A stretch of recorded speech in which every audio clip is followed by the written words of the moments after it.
il commence à partir du 1er février. Un courant émotionnel se met en mouvement, un flux difficile à contourner ou à ignorer. Il ne s'agit pas d'un événement isolé, mais d'une force soutenue qui traverse la vie et modifie la relation que l'on entretient avec soi-même. Entre le 1er et le 5 février 2026, ce qui se déploie ne vise pas à apporter du confort, mais à provoquer une réorganisation intérieure. Une fois lancé, il n'y a pas de possibilité de revenir en arrière. La pleine lune en Lion, appelée aussi lune de neige, ne correspond pas à une phase lunaire ordinaire. Elle marque un point de basculement. Cette phase ouvre une fenêtre de 5 jours durant laquelle l'univers relâche les structures internes que l'on maintenait par inertie. Elle ne demande pas d'efforts particuliers ou de lutte, ni de preuves.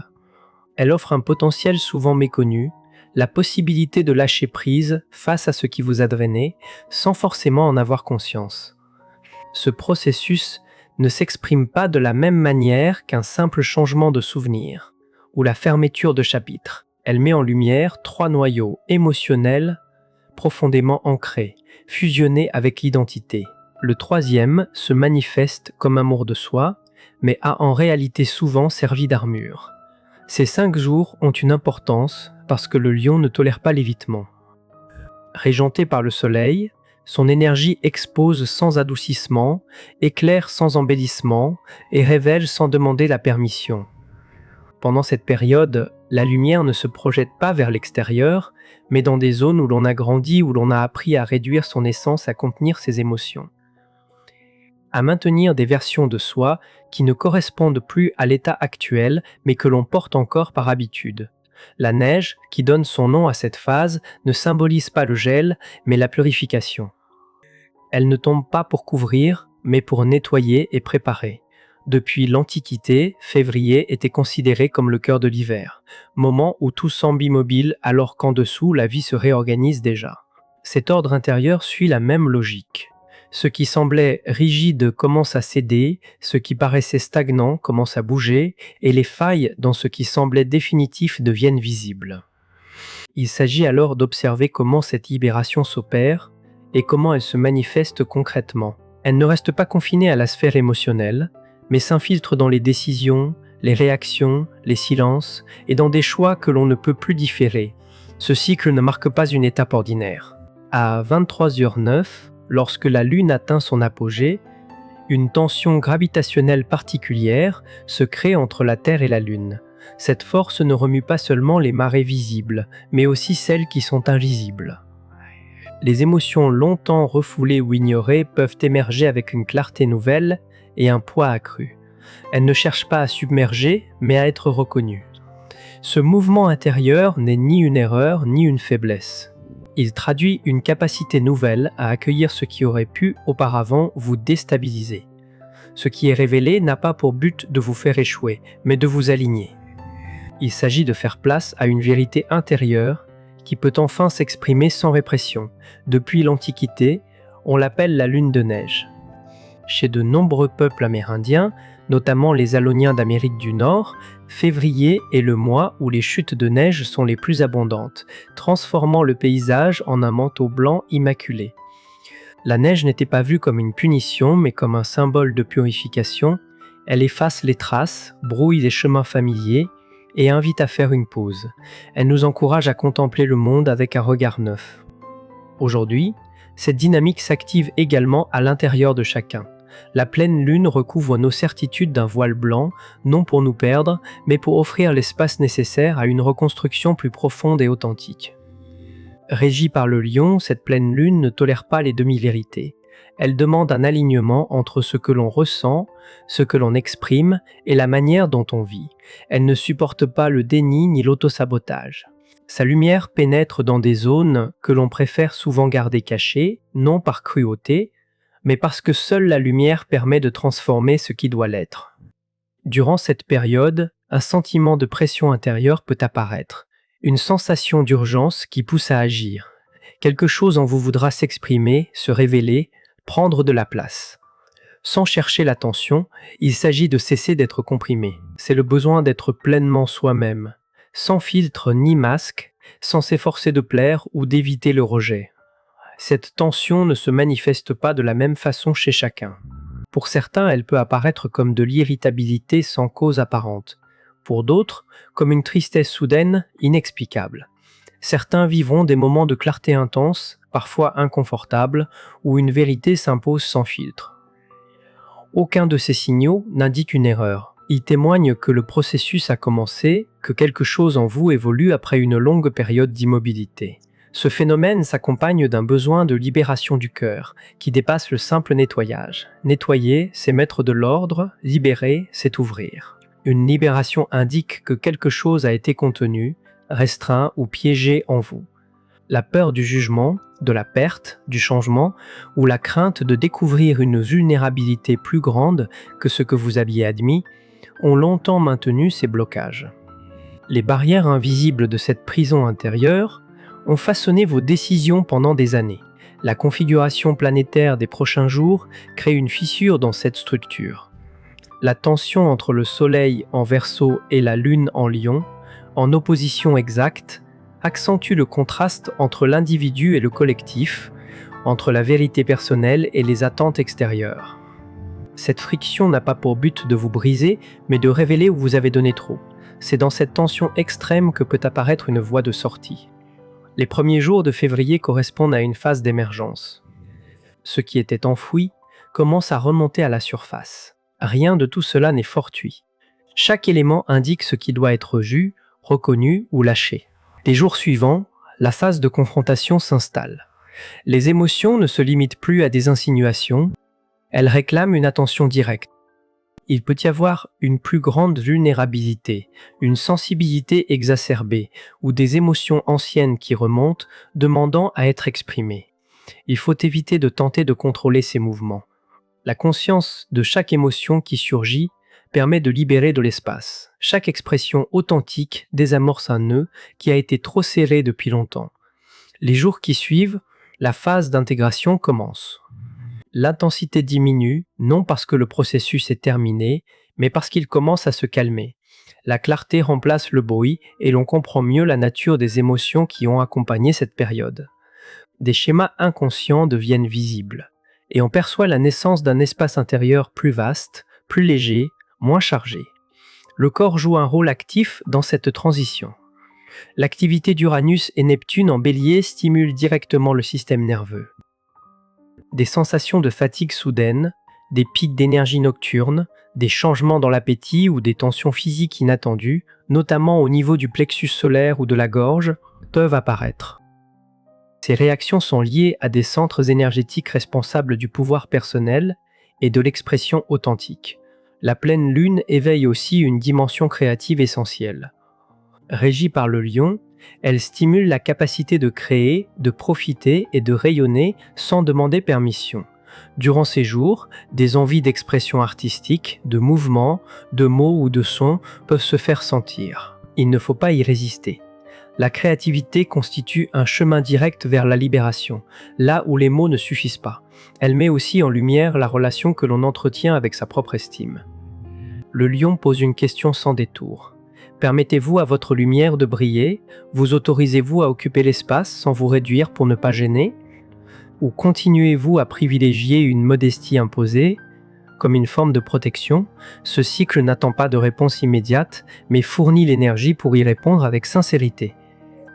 Cette sincérité, même si elle peut faire mal au début, constitue le début véritable d'un processus de libération.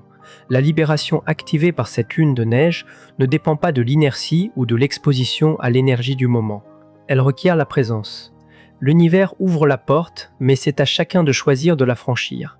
Participer consciemment implique d'accueillir ce qui doit émerger, sans juger si c'est bien ou mal. C'est aussi résister à la tentation d'abréger cette démarche par des distractions, en maintenant le regard sur les zones où l'on a l'habitude de détourner le regard. Cet acte d'honnêteté a un coût émotionnel, mais il offre une récompense plus grande. À l'issue de ce cycle, il ne s'agira pas de retrouver une version idéalisée de soi, mais une version plus légère, plus alignée et plus vivante. Ce qui se déploie durant cette période ne peut être réduit à un simple événement astrologique. Il s'agit d'une reconfiguration profonde de l'intérieur. Imaginez votre cœur comme une pièce dans laquelle vous avez vécu pendant des années. sans jamais prendre le temps de la réorganiser. Vous avez accumulé des objets, des souvenirs, des habitudes émotionnelles. Certaines vous soutiennent encore, d'autres ne font que prendre de la place, bloquer le mouvement ou alourdir l'atmosphère. La lune de neige intervient dans cet espace pour clarifier, non pour juger. Elle met en lumière ce qui ne sert plus et donne la lucidité pour décider de ce qu'il faut garder ou laisser partir. Tout au long de ce cycle, 3 enseignements fondamentaux émergent.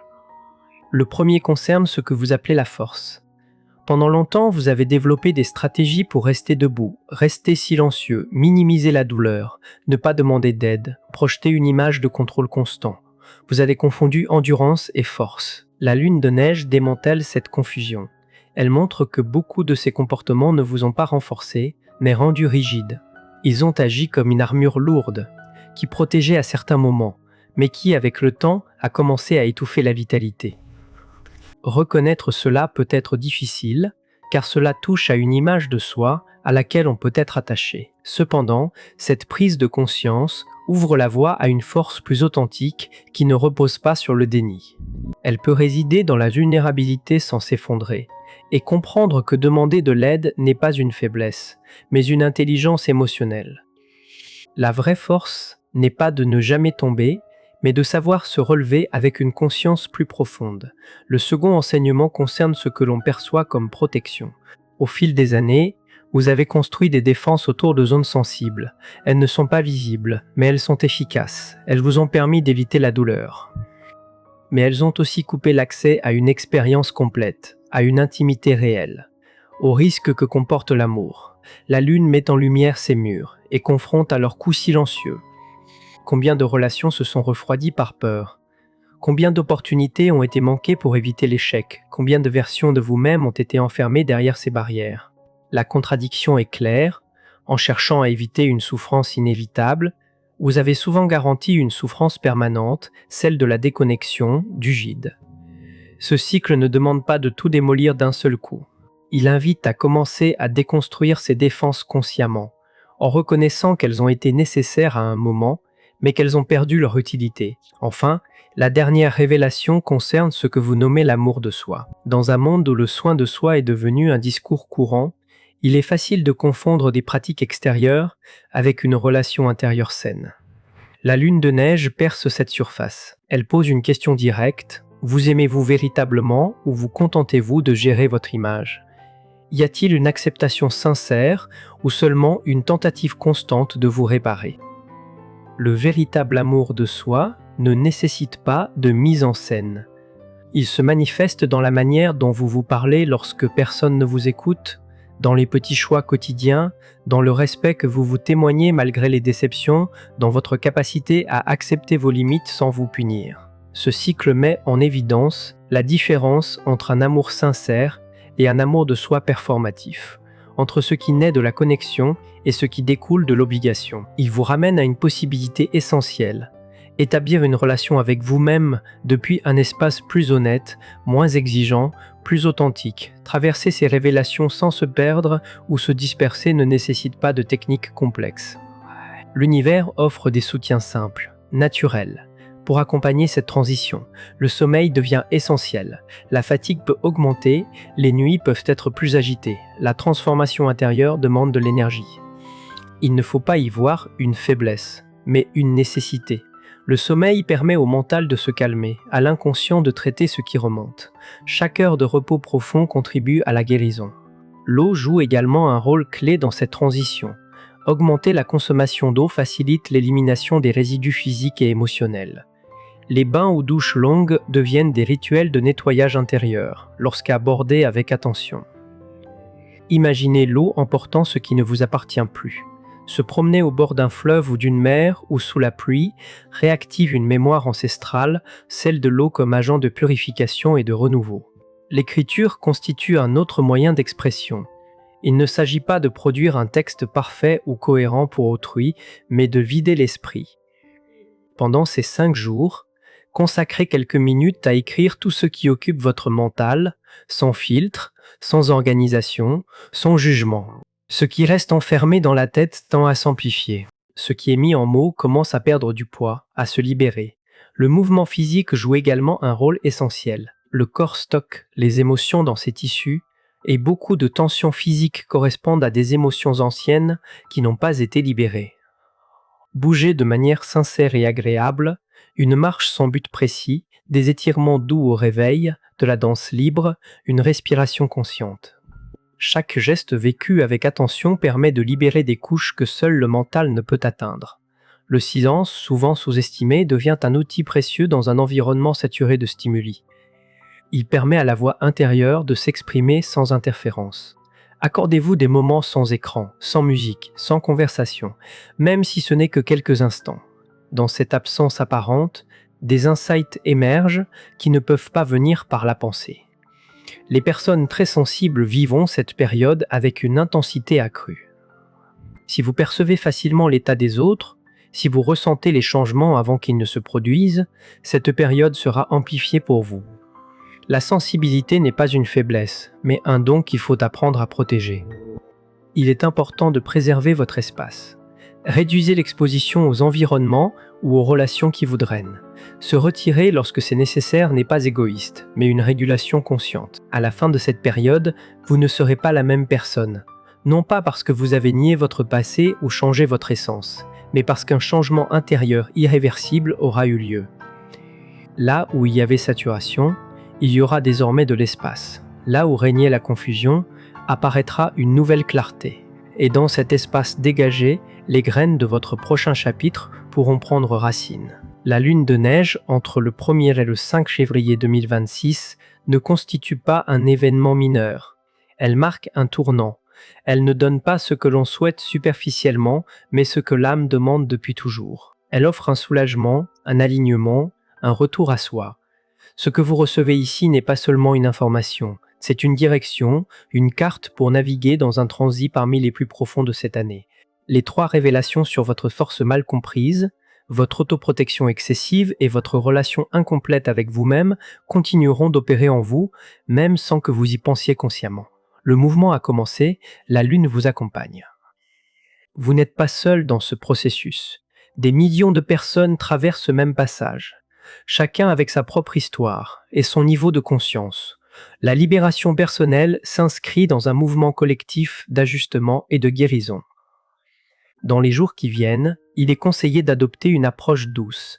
Laissez émerger ce qui doit l'être. Faites confiance au processus, même dans l'inconfort.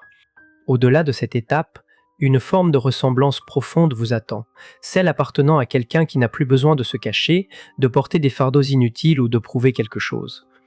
Si ce message vous a parlé, s'il vous a apporté une certaine clarté ou un soulagement, il peut être utile de continuer à suivre cet espace. En partageant, commentant ou vous engageant, vous contribuez à faire connaître ce contenu à d'autres personnes qui en ont besoin.